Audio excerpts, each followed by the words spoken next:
அல்லேலூயா. கர்த்தருடைய நாமம் மகிமைப்படுவதாக.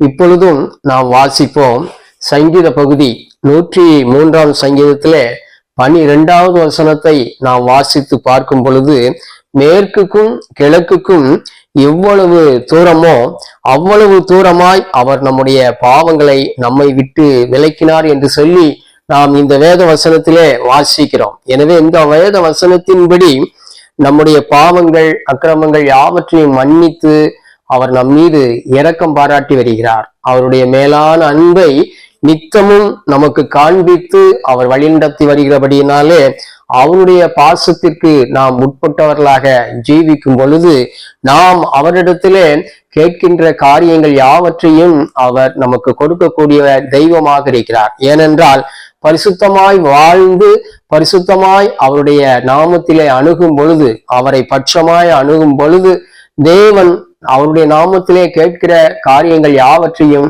கொடுக்க சித்தமுள்ளவராக இருக்கிறார். எனவே இந்த நாளிலே நாம் இந்த வசனத்தின்படி சங்கீதம் 103 சங்கீதம் 12வது வசனத்தின்படி மேற்கிற்கும் கிழக்குக்கும் எவ்வளவு தூரமோ அவ்வளவு தூரமாய் அவர் நம்முடைய பாவங்களை நம்மை விட்டு விலக்கினார் என்று வாசிக்கிறோம். இந்த அடிப்படையிலே நம்முடைய பாவங்கள் யாவற்றையும் நீக்குகின்றார், விளக்குகின்றார். மேலான சமாதானத்தையும் மகிழ்ச்சியும் சந்தோஷத்தையும் நமக்கு அருளி செய்து நம்முடைய ஆயுள் காலங்களை நீடிக்க பண்ணக்கூடியவராக இருக்கிறார். 128 சங்கீதத்திலே வாசிப்பதை போல நாம் நீண்ட ஆயுள் காலங்கள் உள்ளவர்களாக நம்முடைய பிள்ளைகளுடைய பிள்ளைகளையும் காண்பதற்கு அவர் நம்முடைய ஆயுள் காலங்களை வர்த்திக்க பண்ணுகிறார், பெருக பண்ணுகிறார். எனவே அந்த மேலான தெய்வத்தை அனுதினமும் நாடி அவருடைய பட்சத்தில் இருந்து அவருடைய நாமத்தை உயர்த்தி நாம் பரிசுத்தமாய் வாழ கற்றுக்கொள்ளும் பொழுது அவர் மிகுந்த இரக்கத்தை